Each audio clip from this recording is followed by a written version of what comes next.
I think that people coupling up actually, it turns out, a really difficult coordination problem.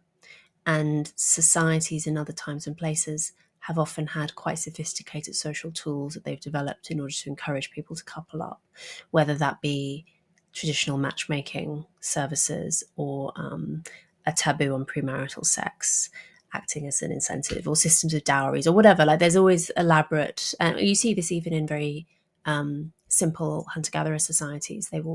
They'll have quite elaborate systems around mating. And I think that it was very hubristic of us post-sexual revolution to think that we could get rid of that.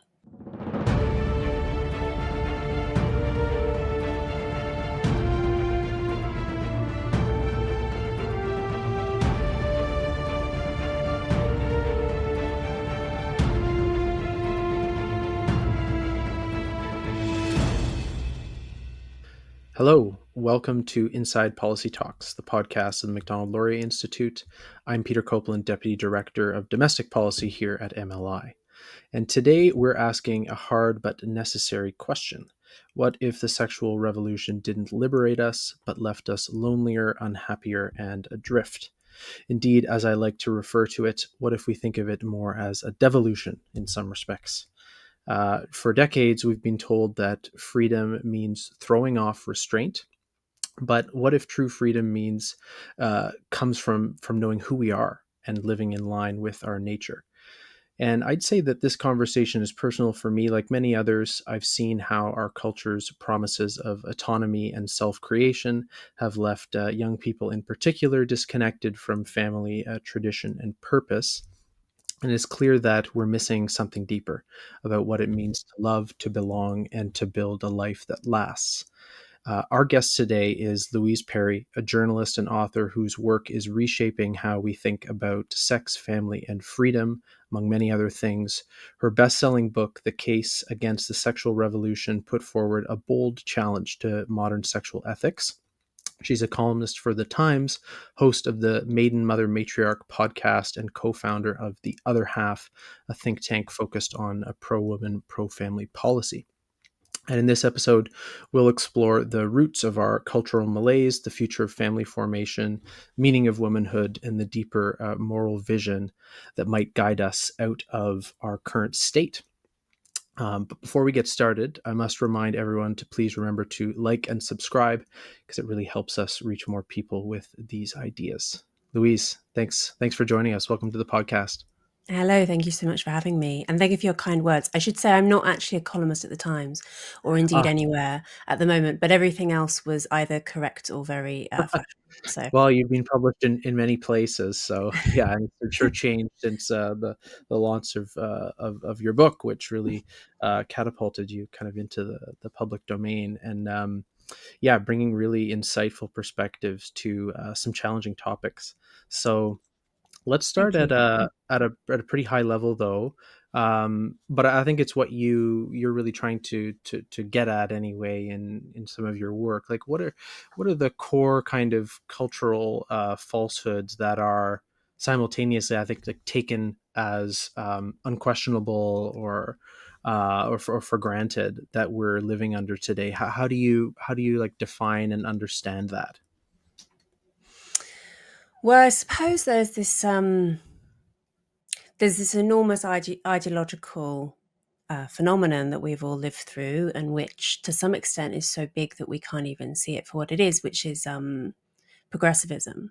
I prefer to use the term progressivism than something like wokeness, because I think in general you should use a term that the people you're describing would be happy for you to use. And generally people understand being a progressive or being progressive about something as being obviously good, to the extent that you'll often hear conservatives describe something as being progressive or regressive, and it's obviously taken to mean that the progressive, whatever you're doing that's progressive, must be good. I think that the key historical claim that progressivism makes is to do with the shape of history, that essentially history is linear and has just got better. Even if it hasn't got better over time, from the beginning of the species, it's at least got better since the mid-20th century. And that that view incorporates what C.S. Lewis described as chronological snobbery. So the Mm-hmm. belief that because something was done or believed in the past, that necessarily makes it inferior to whatever is done and believed now. Mm-hmm. I think that view is so entrenched in the way that we think about everything. It actually takes an enormous amount of effort to think outside of that paradigm. Mm-hmm. And that, I think that's certainly true of the sexual revolution, which was why I wrote the book. It wasn't necessarily to argue that in favor of any other sexual culture, although I do think that some sexual cultures are preferable to others, obviously. It Mm-hmm. was to try and pop this balloon, of this belief that the sexual revolution was obviously good, and specifically was obviously good for women, Mm-hmm. because I don't think that's true. It also doesn't mean that it was entirely bad for women, and Mm-hmm. some women, some individual women have done better than others, just as some individual men have done better than others. So Right. the book is an attempt, I suppose, to complicate the progressive account Mm-hmm. of the last more than 60 years now of history in the West. Yeah, well, that's really insightful, and I do think, as you suggest, that progressivism has acted as a kind of a shield to insulate any of the ideas developed by the kind of professional progressive class as unquestionable, and the sexual revolution is a great example of that. But I want to probe a little deeper and get your thoughts on what you think some of these, like the key values animating the progressive spirit are when it comes to sexual revolution. It has to do with, I think, this idea that human nature is very malleable, that the most important things about us are choice and autonomy and a certain conception of freedom and unrestraint. So help us understand, like, what do you think is really key to the progressive picture as exemplified by the sexual revolution? Uh, so yeah, what are the key tenets of progressivism? And I say this as someone, I should for those listening who don't know, I used to be a progressive. I went to a really left-wing university. To some extent, I can speak about this because I understand it from the inside. The story of how I rejected these ideas is maybe for another day. But the key tenets, one of them is certainly the idea of the blank slate. So the idea that people are the same psychologically, that you don't, you might inherit. So both in terms of genetics and also of sexual difference. So yes, you might inherit physical characteristics, but you don't inherit personality. Nothing psychological can be determined by your genes, and that the differences between the sexes that we observe in terms of behavior are purely a result of socialization. So that's a very important belief. And obviously what follows from that belief is, as you say, this amazing malleability that we could completely transform people if only we had the right social tools and the right environments to do so. Um, Another key tenet of progressivism is a kind of complicated relationship with Christianity. So I'm not the first to observe by any means, that a lot of the progressive beliefs derive to some extent from Christianity. So an Mm-hmm. emphasis on egalitarianism, the idea of the oppression hierarchy and wanting to uplift people at the bottom, Mm-hmm. rather than venerate people at the top, which is a much more normal way that human societies tend to regard social Yes. hierarchies.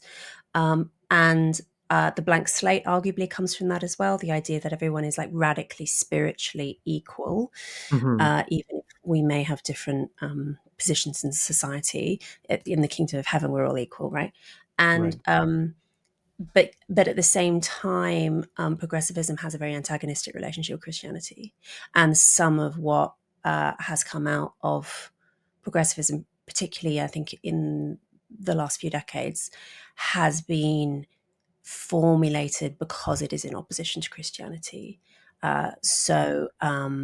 Particularly Christian ideas about homosexuality or other kinds of gender nonconformity, um, Christian attitudes towards marriage and towards uh, celibacy and other kind of sexual the sexual repression, you might call it sexual control, might be a more neutral term, but uh, much of the progressive valorization of sexual liberation and of sexual self-expression comes from wanting to react against the Christian restriction, and sees it, and in some ways that, I mean, we have got to the point, I think, where that becomes is really shadow boxing against nothing, because the idea that Christian ideas about sexuality are in a position of dominance now is, I think, crazy, right? But in, say, the 60s or the 70s, that was a more serious challenger, and progressives, of course, laud the decriminalisation of abortion and the wider availability of the pill and so on. So, um, yes, I mean, there are some people, like Tom Holland, for instance, who's a British historian, argues that progressivism really ought to be understood as a form of Christianity, as a kind of successor form of Christianity.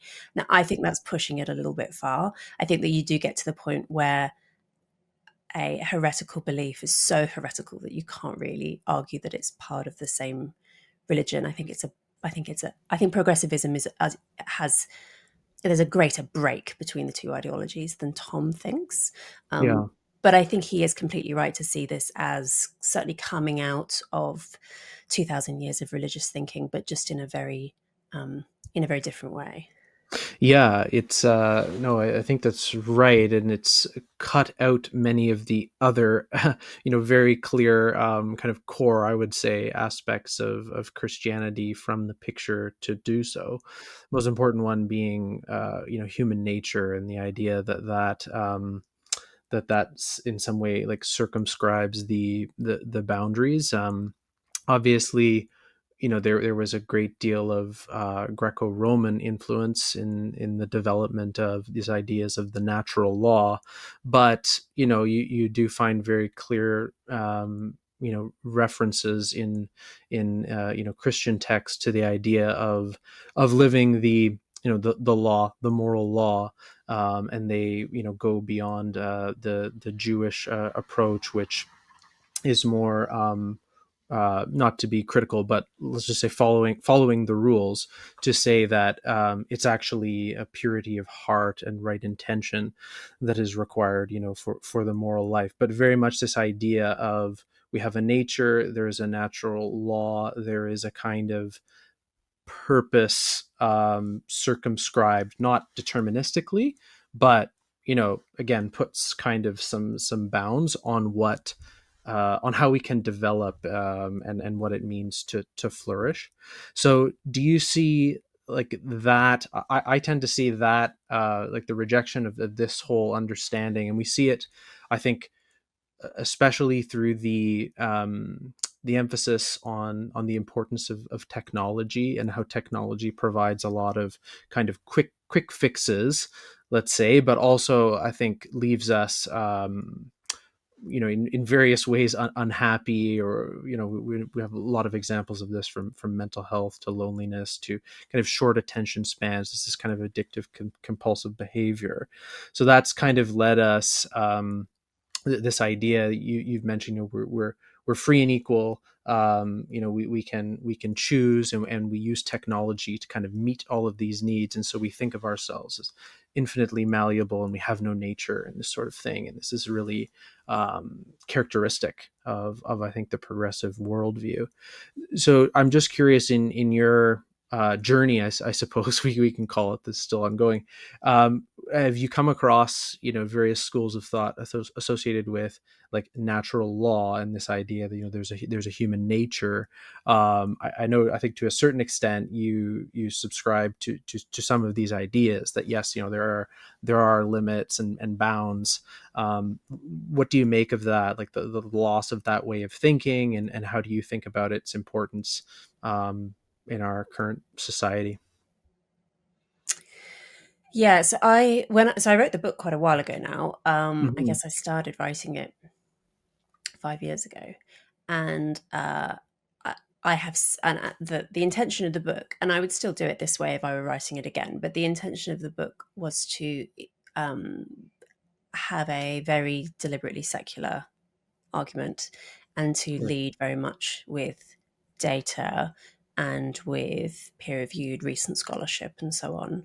Hmm. So I spend a lot of time um, pointing to evolutionary biology and to psychology and the social sciences and so on to argue that there are these differences between the sexes which are important and which aren't going away, and that we need to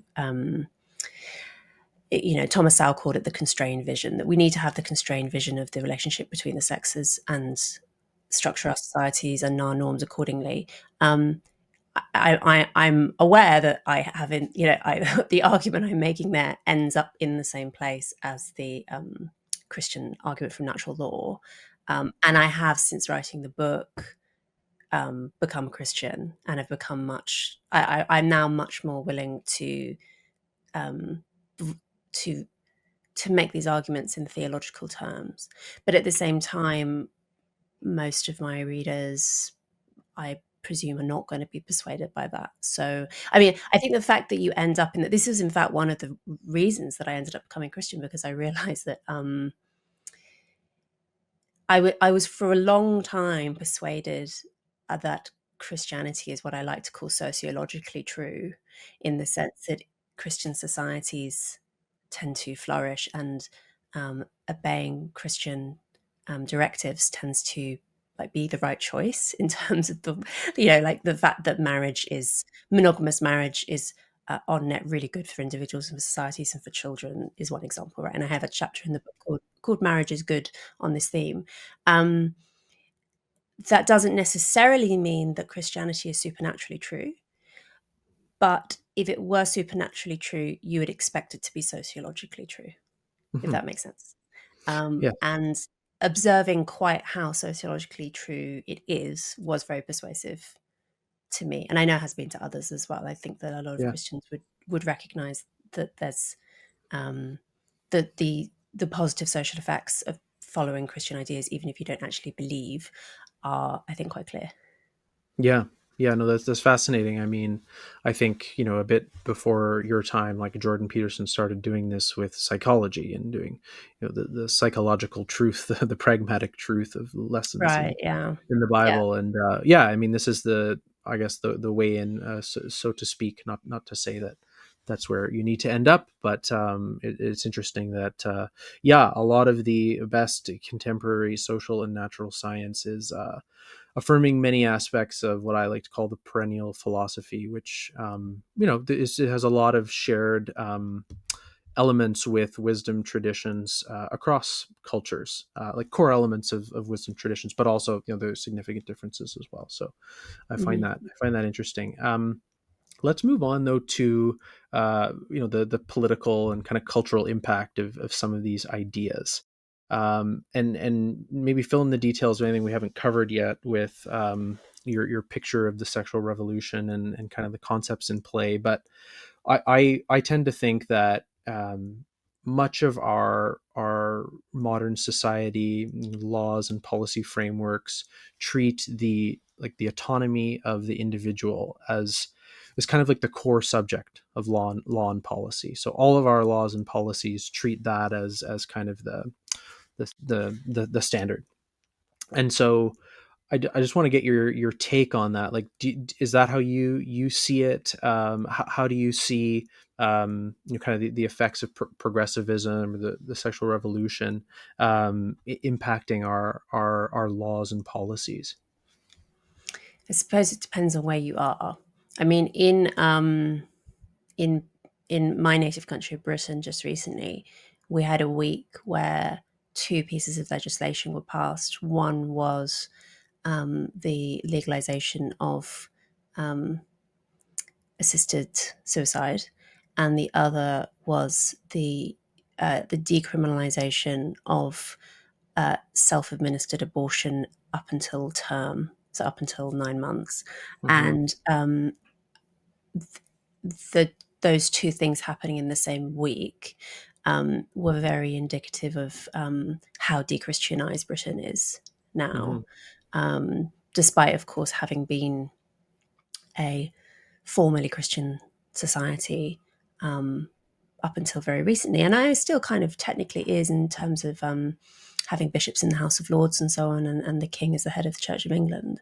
Hmm. But those two pieces of legislation were so at odds with Christian social ideas that it seemed to me and to many other people as being just as obvious threshold had been reached and jumped.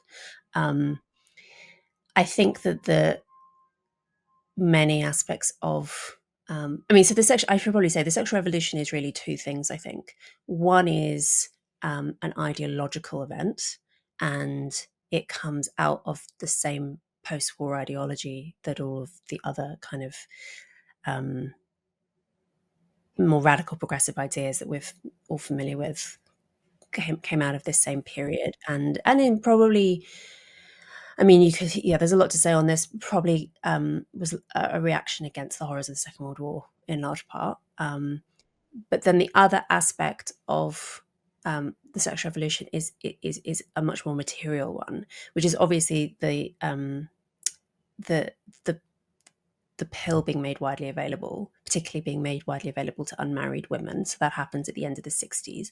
And then soon afterwards, you have the decriminalization of abortion in most places, and particularly in Britain and America and Canada.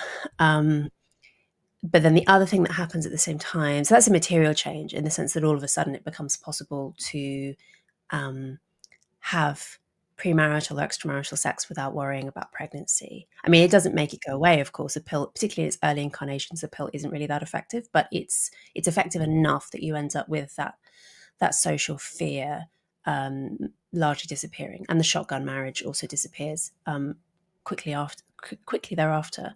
The other stuff that happens in the second half of the 20th century is things like the move towards away from an industrial economy and towards a service-based economy, which is much easier for women to participate in. And you have the mass influx of women into the labour market in the 1980s and 1990s, and then the rise of institutional childcare. And you have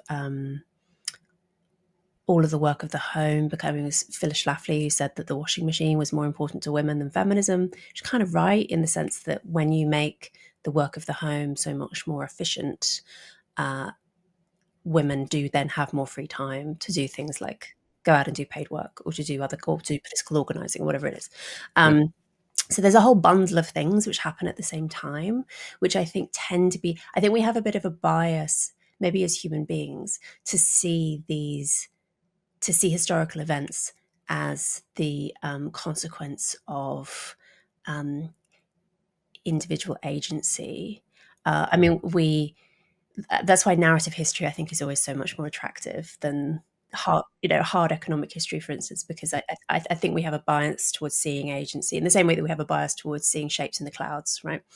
Um, but and so it's very common for people to say all this stuff is the fault of either credited to or blamed on Gloria Steinem, Andrew Dworkin, whoever you want to name.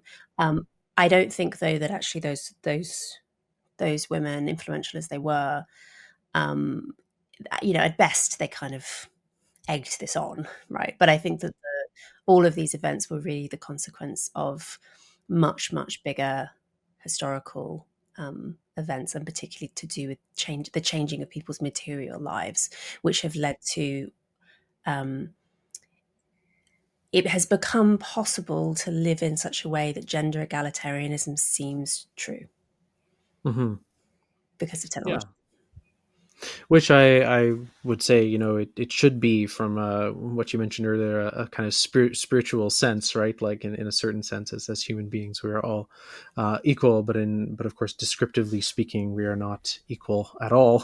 You and I, just as individuals, or between the sexes, and but I think our laws and policies now really assume that, and they assume this, yeah, autonomous choosing individual. And so and one of the things I think you seize upon in your work is the changes that this has brought about for, our sense of collective agency, community, national identity, social cohesion, these sorts of things. Um, and I think it's fair to say, of course, it's both ideas and material circumstances, as you've just noted, that's always contributing to these changes, neither one or the other. But the creation of rights and all of this new technologically enabled economic opportunity and social structures, they have done away with, to a large extent, some of the institutional structures that were developed over long periods of time to kind of give shape to our collective life. So I'm thinking of family, marriage, and religion, for example, which many of the functions that they used to perform for people and needs they would meet for people seem to be replaced by government or various types of choice or kind of market options. Um, so how do you understand this development here? And maybe just to make it like a manageable question, what role has feminism and the sexual revolution played in that development? In the breakdown of the family and religion and so on. Yeah, and the development of kind of rights and this sort of thing. Um, I I think they're more likely to all be caused by a third factor, Mm, which is modernity, like late modernity, as such. I think that it's so difficult to disentangle these phenomena because they all occur at the same time, right? So yeah. you have to some extent, you can look at other countries and compare Hmm. um, how they've experienced rising affluence and all the technologies which are now available everywhere, wealthy. Hmm. Um, and yeah, I mean, religion is a really interesting one that I puzzle about a lot. Why did we secularize? Because really a lot of the social phenomena we're talking about are downstream from secularization. Um, the pill would not have been permitted to be made available in a strongly Christian country, and nor would, or at least a strongly Catholic country, and nor would the decriminalization of abortion have been permitted. So really, secularization had to happen first for so much of this to follow. And why that happened, I mean, that's a really big question. And I think it must have something to do with wealth, because you see the beginnings of falling church attendance and um, intellectuals and public figures worrying about loss of faith in the 19th century in Britain. I know the British history better. I don't know if that's true elsewhere, but and then it really reaches its, and then you really start seeing serious conflicts over whether or not Britain should remain Christian in the 60s and 70s. Ed West, who's a British writer and friend of mine, he likes to say, have you ever seen the film Life of Brian, the Monty Python? Hmm. Oh yes, yeah. Okay. All right. Anyone listening Many who Canadians will hasn't, have as well. very good, very good. It's funny, right? But it's Oh yeah. for those who don't know, it's a comedy film about the man born in the stable next door to Christ, and he kind of, his life sort of shadows Christ's, and he ends up also being crucified. But it's all a kind of a caper, right? And it pokes fun. It pokes fun at all sorts of things. So it obviously pokes fun at Christians, but it pokes fun at uh, all sorts of other groups. And it was protested when it was first released in the 70s. It was Christians protested outside cinemas and said that it was blasphemous, and it was a very controversial film. Um, uh, so, but at that point in the 70s, they didn't really have the cultural or political power to actually shut it down. So it was still released, and it was still very popular, and it's become a modern classic. Ed points out that if it had been released just a little bit earlier, the Christian objections probably would have won out and it wouldn't have been Mm. released. If it had been released just a little bit later, say 20, 30 years later, it would have been cancelled because there's a famous transphobic joke, right? Yeah, Where, yeah, where one of the absolutely. characters says that he wants to be a woman and everyone just makes fun of him. Yeah, But it was it was released just at this moment where right. there was almost a changing of the guard, where Mhm. neither the old authority nor the new authority was sufficiently powerful enough to have their way. Um, and yeah, but I've got off track there. This big question about why Christianity faltered in the West. There are some people who think that it's now coming back. The so-called Mhm. quiet revival. Maybe there are more young people going to church. I'm Mhm. open to the possibility. I'm not sure. Um, I think it must have something to do with wealth. I think there must be something about people becoming wealthy which makes them more secular and which also makes them more um, less interested in having children and more more liable to reject their ancestors as well, and to have a kind of antagonistic relationship with the past and with tradition. Um, I don't quite know. This is an open question as far as I'm concerned. What happens? But there is something that happens socially and psychologically to people, and I think that actually a lot of what we're describing is downstream of that. And again, it's that habit of seeing agency where it isn't necessarily there. Like, Yeah. why would why would feminism be popular in the first place? Is a question. Why was society primed to find this persuasive? Was it because what feminists often say, which I think is silly, is, oh, well, everyone up until Was just so 1968 was stupid and bad. Yeah. yeah. And then suddenly people had this wave of enlightenment kind of wash over them. And I think, why would that happen? Like, what's Yeah. going on here? Well, no, a number of things there. I think it. I think the larger you're pointing to, modernity and the major, secularization impacts and technological wealth changes.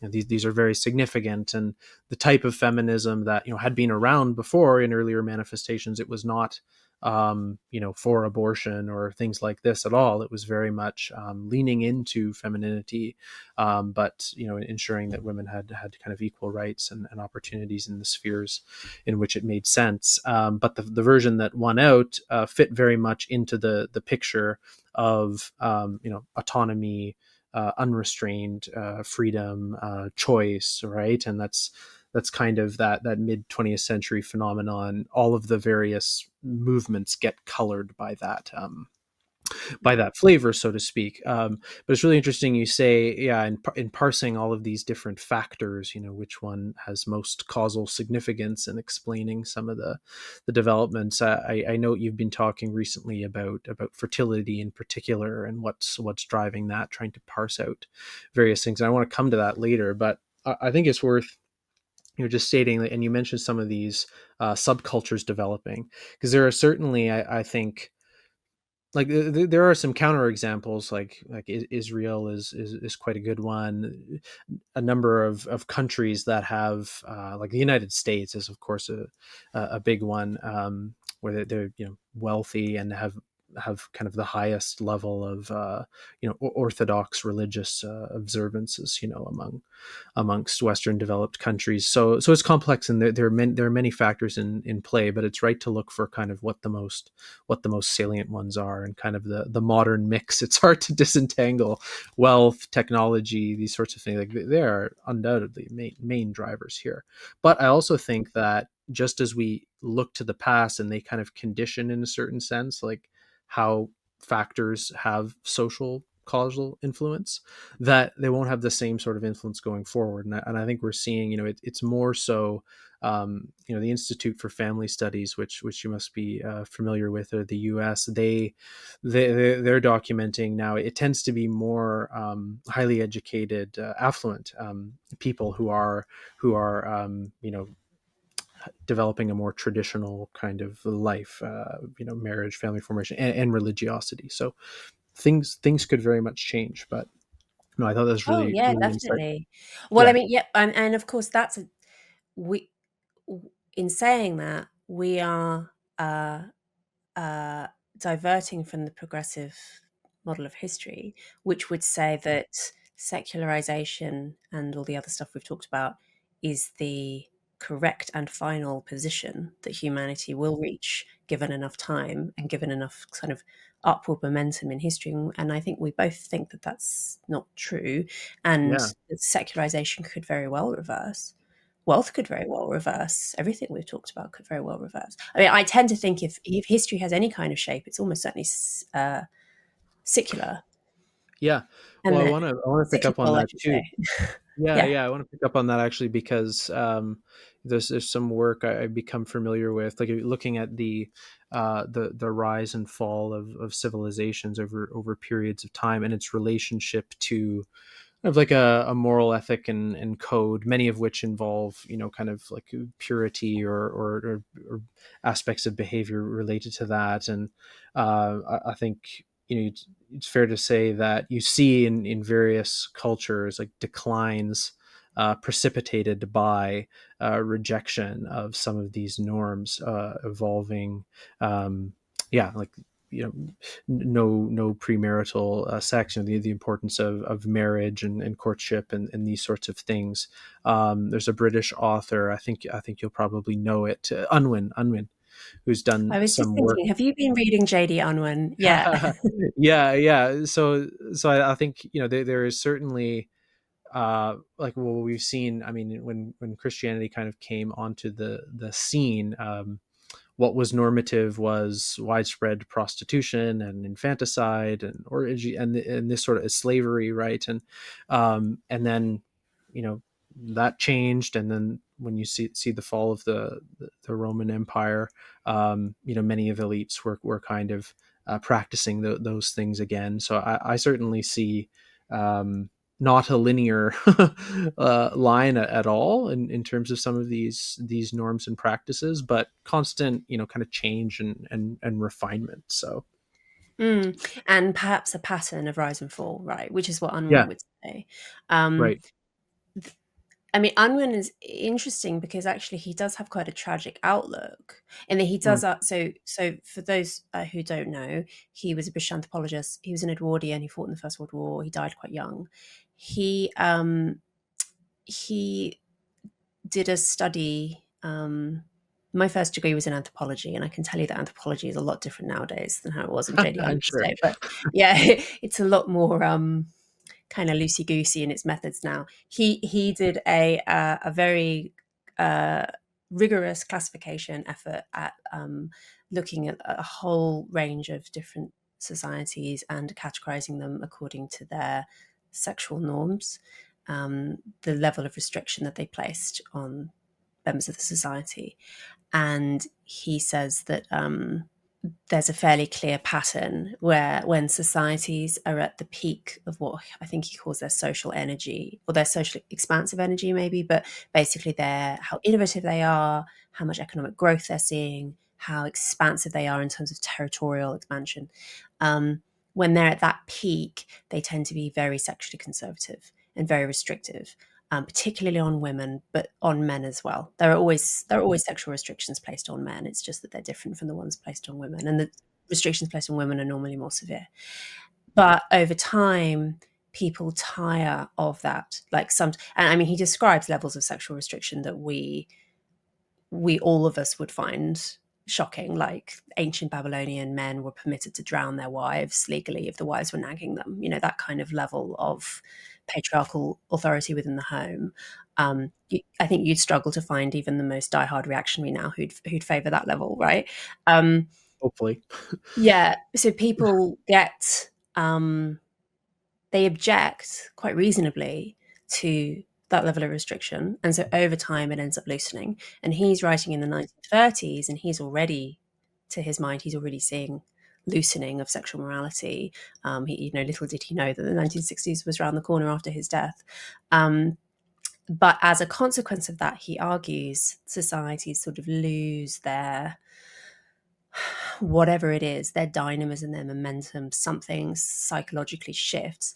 Maybe Mhm. it's to do with the fact that men need a level of sexual restriction in order to um, be creative and to be productive. Like there are lots of people who have pointed out that when young men need to get married in order to have sex legitimately, they will do whatever it takes to get married, right? Whether that be building a house, keeping down a job, fighting in a war, whatever is they're asked to do, they'll do it, right, to get sex. Hmm. Whereas in a society where they have sex plentifully available, worse if they live in a society with HD internet porn, they don't really have any incentive to do any of that, and so that kind of young male energy is lost. Yeah. um, Whatever the mechanism is, he says that once you reach that level of sexual liberalism, societies end up declining, and then they start the whole cycle over again. That's his empirical claim. I have not assessed it, and I don't think anyone else has. I can tell you that JD Unwin is not on reading lists for contemporary Oh, anthropology students. I'm really shocked. Yeah. Well, he So may I don't. be. Maybe soon. So I don't know. I basically don't know whether he's right, Yeah. but that's the claim, and it was an influential book in his time.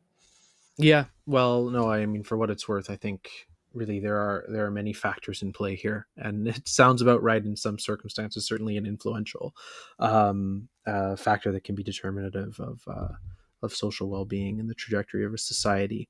It's a good segue to. I want to talk now about the cultural and kind of policy manifestations of some of these ideas. You mentioned, just recently in the UK, the assisted suicide, euthanasia bill and abortion. I think one common thread between policy developments related to kind of the human person and how it's conceived is that we're seeing a greater commodification of the person. So other examples would be surrogacy, yeah, assisted dying, artificial conception techniques. Um, and I think what you see there is that these practices are deemed good or bad based on the level of consent and autonomy that are involved, and that kind of circumscribes the how we treat them legally and from a policy perspective. So what are you seeing on that front? And and what do you think, like the risks and consequences of greater commodification of the person in policy in our cultures? Yeah, the with consent anything goes view. It's another example of this quite vexed relationship between progressivism and Christianity, because what you won't hear um, yet people say, at least not very often or very openly, is that assisted suicide is good because sick and old people are a burden. You generally won't hear people say that.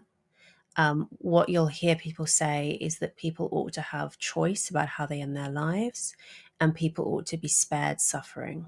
So the arguments, uh, the Christian position on suicide, assisted or not, is very clear. But the argument for this policy is made in Christian terms, because an emphasis on compassion and on autonomy. I mean, constrained autonomy, but autonomy nonetheless. These are Yeah. Christian ideas, Hmm. which are being used to justify something that's actually very anti-Christian. So it's a good example of that tension. Um, Hmm. but probably what you'll see over time, I think, is that more straightforwardly pagan arguments will be made um, in favor of these things. And one reason why I wrote an article for the New York Times recently making this argument, that one reason why we should expect assisted suicide to become more and more widely available across the world is because birth rates are falling across the world, and the welfare state, and particularly countries with expensive welfare states, are facing a real crisis in terms of how they're going to pay for all of these old people who need healthcare and pensions and other kinds of state support. Um, and the one thing that is permissible within the framework, the withdrawing pensions or healthcare or whatever, is democratically a real non-starter, and ideologically a non-starter as well, because it's seen as uncompassionate. Um, Whereas legalizing assisted suicide is within the current ideological framework permissible if it's justified in terms of compassion, not justified in terms of money saving. But I think that it kind of can't help but be propelled towards the money saving. I think that's how bureaucracies tend to function. Yeah. Um, yeah, I mean, all these other aspects in terms of the commodification of the human body, um, they're not, of course, historically unique. I mean, slavery is an almost universal human practice, certainly post Neolithic revolution. So the idea that we're unique in commodifying human bodies, I think, not true. What we are doing, though, which is different, is that we have the medical technology to do all sorts of strange things, and yeah, without any of the religious objections in place to whatever it might be, a child having surrogacy, or a child having three genetic parents, or third party gametes. There are all sorts of things, right, already in use, and which could become, and all sorts of possibilities on the horizon, without a without any kind of moral impediment. Um, those things, of course, are going to be used by those who want to use them. And the justification used will be to do with individual freedom. Individual freedom, notably for the people paying the bill.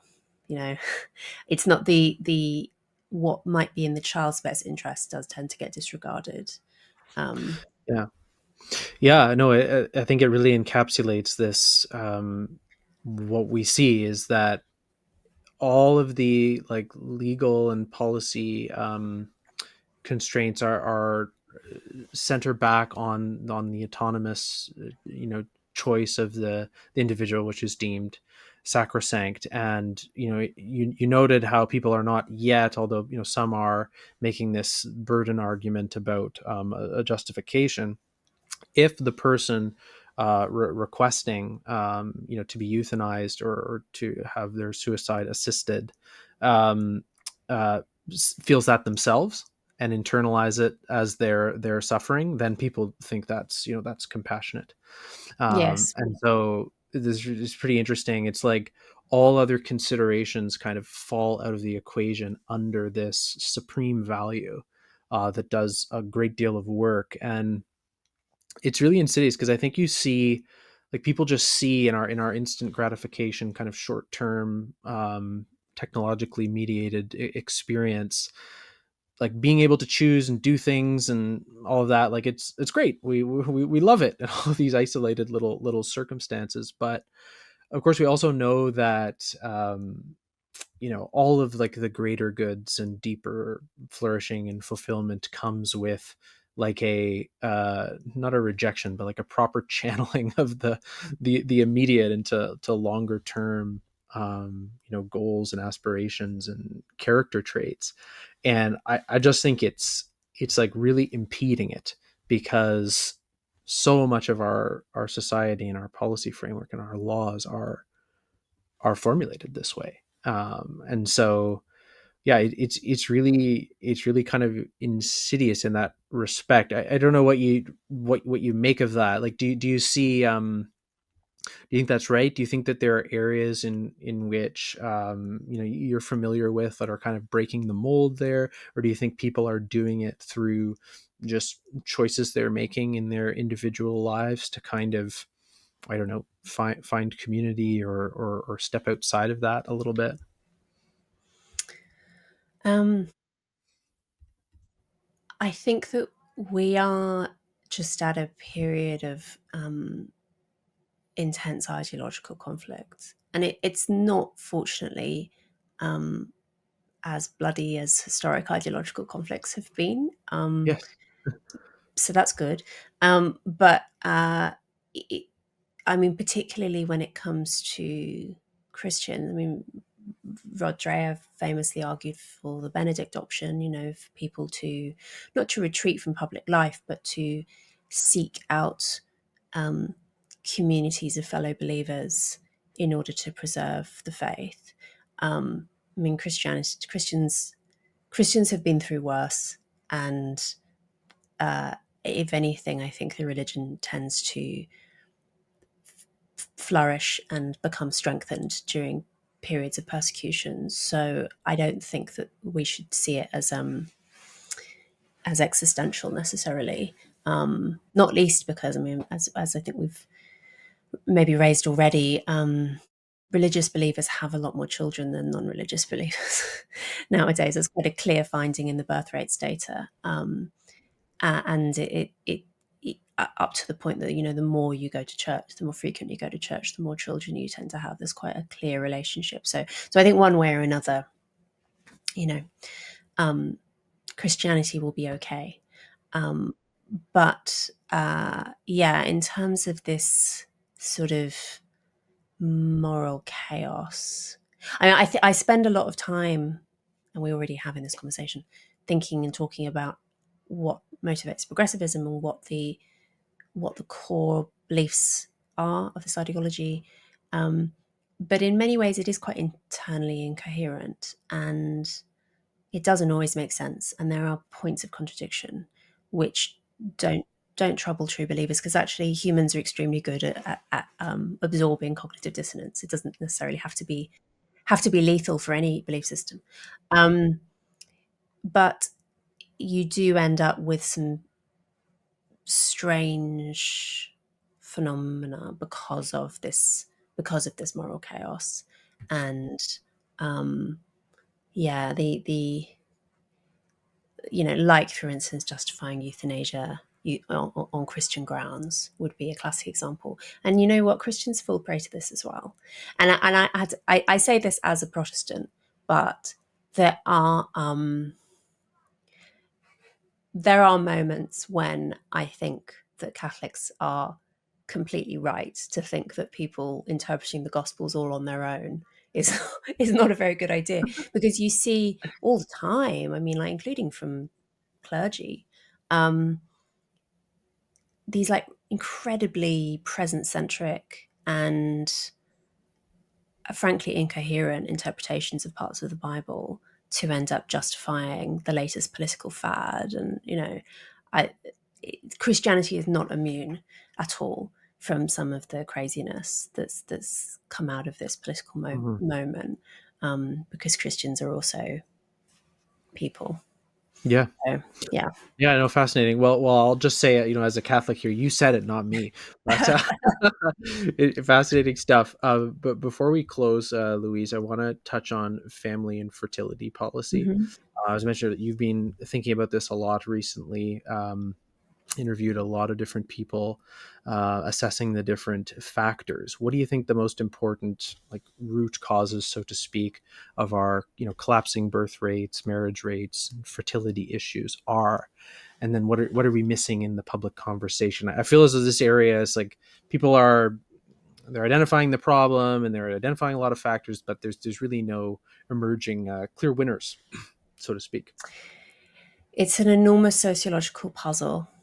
And I think, as to the falling birth rates question specifically, marriage rates sort of less so, because that does, like, the problem with birth rates, and trying to answer the question, is that this is happening everywhere. It's even happening there are parts of the world that still have above replacement fertility, like sub-Saharan Mm-hmm. Africa, but even there, birth rates have fallen a fair bit. Mm-hmm. And the really low, the ultra low fertility parts of the world are not just wealthy places now. I Mm-hmm. mean, it is Europe, it is the Anglosphere, America a bit less so, probably because America is more religious, but Northeast Asia famously, but also places like Iran is sub-replacement fertility, Nepal, most, like, parts of India have fertility rates that are the same as Sweden's, despite being, you know, a 20th of the GDP per capita or something Mm-hmm. like that. There is something going on to do with affluence. There's something going on to do with modernity, but trying to unpick exactly what it is. Because the problem is, people will tell you all the time, people tell me all the time, really confidently, they know exactly what's going on with birth rates. It's feminists' fault, for instance. And then I say, okay, well, why does Iran have below replacement fertility? They say Yeah. it's liberalism's fault. I say, okay, and why does North Korea have below replacement fertility? They say, oh, it's because of house prices. And so there are so many parts of the world which have really low housing costs and also really low fertility. Like the problem, any kind of explanation has to account for almost every part of the world. And that's really difficult. And there's a tendency to use this, as this is becoming more obviously salient in terms of politics and economics, there's a tendency for people to slot their own political hobby horses into this and say, whatever I've been banging on about for the last several decades, that's obviously what. And I'm tempted to do the same thing. I would love to use this issue to boost my various political preoccupations, but unfortunately, it actually doesn't really work like that. Marriage rates, ditto. Like Japan has really low rates of illegitimacy. It's very rare to have children outside of marriage in Japan, and Japan has famously low birth rates. Or like conservative gender roles, South Korea has, Italy, they still, men aren't doing housework in those societies and they still have really low fertility rates. So I think it has something very, very important to do with affluence. My leading theory, but this is just a hunch and I don't want to be overly confident about this, but my leading theory is that it's to do with mortality rates, that actually when, particularly child mortality, so when the first demographic transition, so-called, is when countries industrialize. And what happens in pre-industrial societies is they have high birth rates and high death rates. And you have almost half of children dying before they reach the age of 15. That's the norm across basically all human societies. It varies a little bit, but it doesn't vary that much. And actually, you see similar levels of child mortality in other primate species, like chimpanzees and a lot of old world monkey species. They have exactly the same pattern, which does suggest that it's basically the species norm to have roughly that level of child mortality, which is awful. And I say this is the mother of two young children. It's so awful that people don't like to think about it, but historically that's true. The thing that and so for basically all of human history, population didn't grow. The average total fertility rate, so the average number of surviving children that a woman has in her lifetime across the whole of human history from 200,000 BC, let's say, to 1800 was like 2.001. It was basically flat on replacement. And yes, you see some rises after the Neolithic Revolution, but in 20th century terms, it's a nothing. The thing that changes it is the Industrial Revolution, which starts in Britain at the end of the 18th century. And what the Industrial Revolution did is it massively, massively dropped mortality. And so birth rates stayed for a period, birth rates stay the same, but mortality drops. That's the first demographic transition. And that happened first in Britain. So Britain had exploding population, and then every country that industrialized subsequently had the same. There are still countries that haven't industrialized in sub-Saharan Africa, but they've still benefited from technology that was born from the Industrial Revolution, like sanitation and vaccines and things like that. I think what happens, and then eventually people stop having so many children as well. So the mortality rate drops and then the birth rate drops. I think that there is a kind of psychological mechanism where when you're living in conditions of very low mortality and very low child mortality, the drive to have children wanes. And I know it seems weird, but I think that there's something, we're actually not psychologically suited to living in conditions that are this peaceful and this safe. We're not evolved for it. I think actually it's wonderful in a sense, but it kind of messes with our brains and makes us act quite dysfunctionally. And I think in all sorts of ways, but one of them I think is this urge to reproduce. It just sort of lapses. I think if people have historically thought, oh, I need to have a lot of children because what if most of my children die? What if some disaster happens? Which is not an unreasonable thing to fear. Once that fear disappears, I think that you might think, oh, everyone's just going to settle at an equilibrium of two and everyone will just have two children. They'll know that those two children will survive. Bish, bash, bosh. I think that was kind of the assumption of demographers, that that's what people would settle at. There was like a natural limit. It turns out there isn't actually a flaw to how low fertility will go. And there are parts of the world now, I mean, cities like Seoul, or frankly, my peer group in London, where the TFR is well below 1. And there isn't really any reason to think it won't go lower. this is kind of bad news. If I'm right about this, it's something to do, it's the psychological effects of low mortality. That's kind of bad news because what are we supposed to do about it? I mean, Well, understanding it is the first step, but yeah, one thing directly related to the mortality factor as a cause for higher when mortality is more likely is the rebound you see after wars or after a precisely. period of insecurity, for lack of a better word. And you kind of see it in After, Israel, in which yes, they have higher birth rates because they're kind of yeah, permanently yeah. they're you know Thinking they're about not. death. Yeah, exactly. Think about death. Yeah, Well, yeah, exactly. You see the and same so thing after natural disasters and yeah, after terrorist attacks, like bad terrorist attacks, like the right. Oklahoma City bombing. There was a localized baby boom. Hmm. That was the thing that started me thinking about this. That maybe you just need a. It doesn't even need to be that you return to ancestral levels of child mortality. You just have to trigger in people thoughts of Hmm. mortality, and that seems to be sufficient to make them want to Yeah, be returned. hopefully all that we need is how we're kind of pitching it here at MLI is the stress on our pension systems and welfare state and Terrify people into, yeah, yeah. The thing is though, there wasn't a baby boom after COVID though. People said that yeah, there might be that oh, people are trapped indoors, there's all these sort of saucy jokes. yeah. But there wasn't. I think that's because COVID-1 actually didn't really kill that many. I mean, I No, no, personally no. don't know anyone who died from It COVID. I didn't. don't Yeah. think that's that unusual. Hmm. But also people who die from COVID tend to be elderly and they tend to be kind of shut away in Hmm. hospitals or care homes, and so it wasn't really a high mortality event, like an Hmm. actual high mortality event, something like the 2004 Indian Ocean tsunami. That did cause a baby boom in the Hmm. places that were worst affected by it. Hmm. And yeah, I mean, you don't wish this on anyone, right? But I Hmm. think that probably is the answer to the riddle, and that would make sense of why it's happening everywhere. And it would also make sense of why it's happened in places that aren't even that rich. Hmm. Is because the nature of Western medical technology, which has been exported to places like India, say, is that they've managed to lower child mortality to basically Western levels, like really low, but they're still not that wealthy. But the crucial issue is the mortality. It's not actually the wealth. It's what comes with the wealth.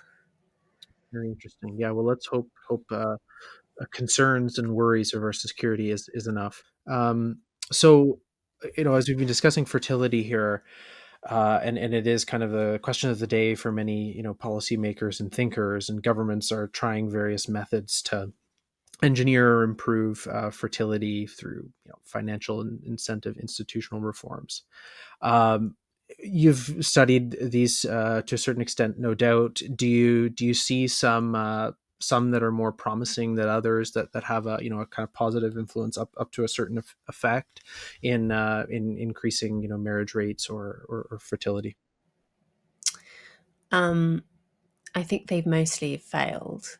I suppose you might say that the counterfactual in somewhere like Hungary, which is famously gone hard on these policies, is what would have happened if they hadn't. So Yeah. Hungarian fertility has been bumped up a little bit, Yeah. and if they hadn't done these policies, it probably would have gone down by quite a lot. So it's Hmm. not nothing, but Hungary is well short of replacement fertility nonetheless. Hmm. And similar policies have been attempted in other countries, including South Korea, which famously has the lowest fertility in the world, uh, without much benefit. Um, I mean, you might say that no one has yet attempted something really radical. I mean, the Hungarian policies are generous, and uh, there are some women, for instance, who are excused income tax for life, and you get significant sums of money towards buying a family home and things like that. So they are generous, but they're not cost neutral. It's still the case that having children is financially bad choice, a bad choice, right? Which is, of course, a real problem particularly in a welfare state where you will get your pension and your healthcare as an older person, even if you haven't had children. So even if you haven't personally contributed to the next generation of taxpayers, you still get to reap the benefits. So there's a kind of tragedy of the commons problem. Yeah. Um, so you could be so radical with cash transfers to parents that you make it cash neutral. You make it cost neutral to have children. No one's tried that. So maybe that would work. It would be incredibly expensive. And of course, it's happening at the same time that low fertility countries are under enormous amounts of financial stress. So they don't Hmm. have the cash swilling around to be experimenting with this stuff.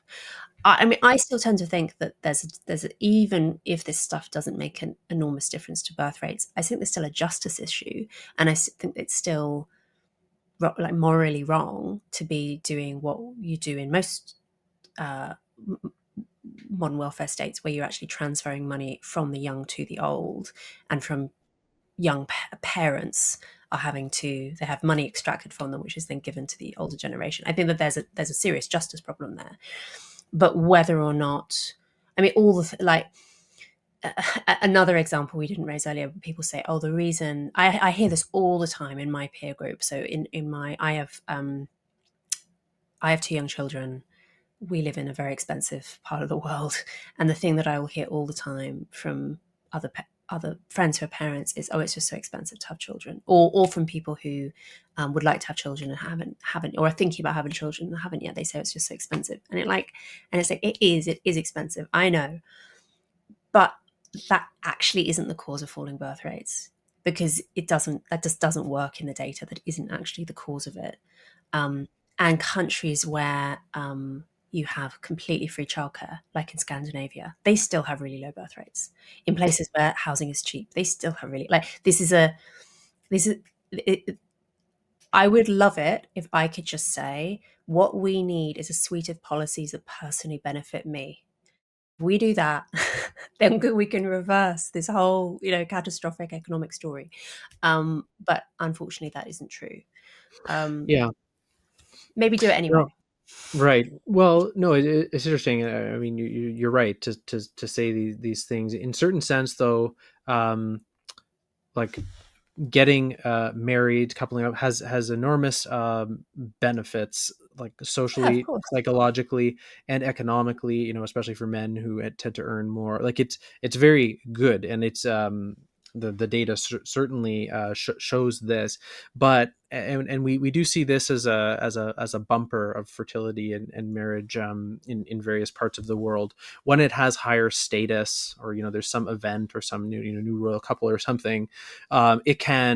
It can have an effect in making this sort of life seem more attractive, because it's certainly not portrayed that way right now. So that's just another factor there. But all to say, I mean, yes, there are no clear winners there. It's a downward kind of a trajectory, and need to be trying a number of different things. Before I ask you what you think some of these major policy changes, or cultural changes that you think would be really salutary to have a more pro family kind of culture. We haven't talked yet about the culture of casual sex. This is a pretty big one, especially pornography and dating apps. Like how has that factored into the equation here of coupling and marriage and family formation? Um, I'll say again, I don't think it's the cause of falling birth rates, but I still think it's bad. Just as I don't think that falling marriage rates are the cause of falling birth rates, but I still think that marriage is a good thing. I think that we can endorse Sure. social policies and phenomena without them being the cause of or solution Main, yeah. to the birth problem. Yeah, the birth rate problem. Um, I think that people coupling up actually, it turns out, a really difficult coordination problem. And societies in other times and places have often had quite sophisticated social tools that they've developed in order to encourage people to couple up, whether that be traditional matchmaking services, or a taboo on premarital sex acting as an incentive, or systems of dowries, or whatever. Like, there's always elaborate, and you see this even in very simple hunter-gatherer societies. They'll have quite elaborate systems around mating. And I think that it was very hubristic of us post-sexual revolution to think that we could get rid of that and just leave people to their own devices and hope for the best. Hmm. And what we seem to be learning from, particularly from the experience of Gen Z, is that actually it's hard to do that. on your own. Sometimes you'll get lucky and you'll meet the right person at the right time. But often, actually, it just doesn't happen for people. And the path of least resistance tends to be passivity. Yeah. And people then just find themselves, oh, whoops, like I'm beyond my reproductive years and I never found the right person. That's anecdotally, that's the most common explanation I'll hear from people when they're describing why they haven't had children. Mm. I never found the right person at the right time. That's the most common. And you think, well, our ancestors all managed it.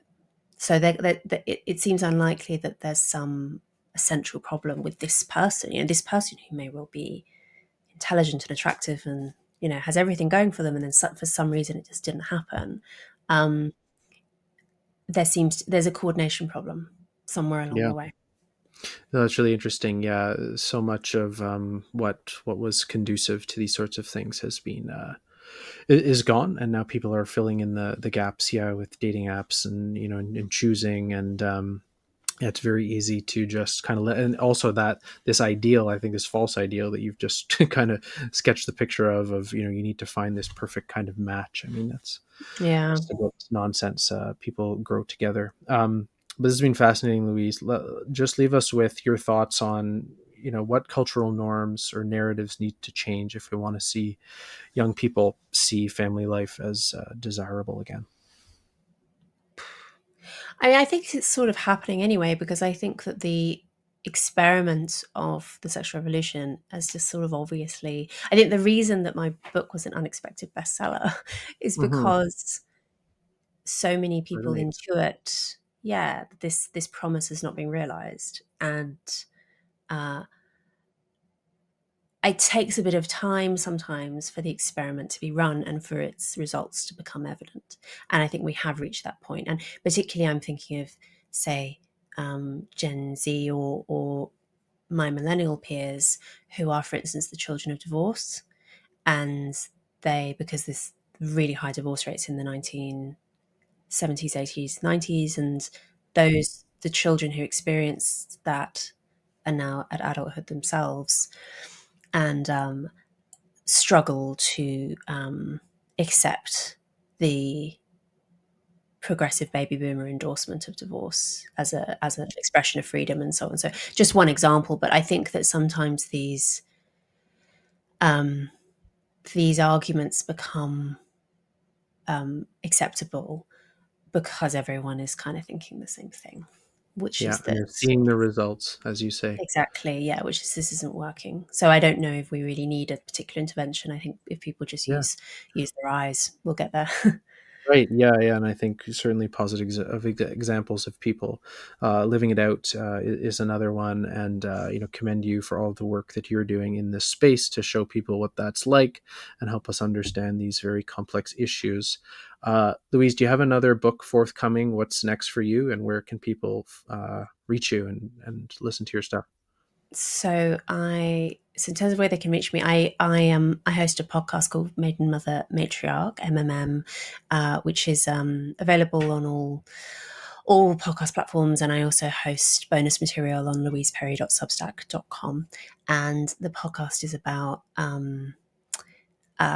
bi-weekly minimum, and on all the themes that we've been talking about today, and particularly on well, I like to say that the themes that I'm interested in are birth, death, violence, and sex. So if you're interested in any of those things, then Yeah. this is the podcast for you. um, and I am writing a book on this birth rates question, which has Mm. been delayed by having a baby in the middle, which is kind of appropriate, I suppose, given the topic. But Very. I am hoping to finish that as soon as possible and have it out sometime in 2026. Um, Title forthcoming, but Yes. I'm getting there. Wonderful. Well, yeah, I encourage people to check out Louise's work, and I want to thank you again for coming on, Louise, and to all of you who listened in. I'm Peter Copeland for Inside Policy Talks. Thanks for joining us.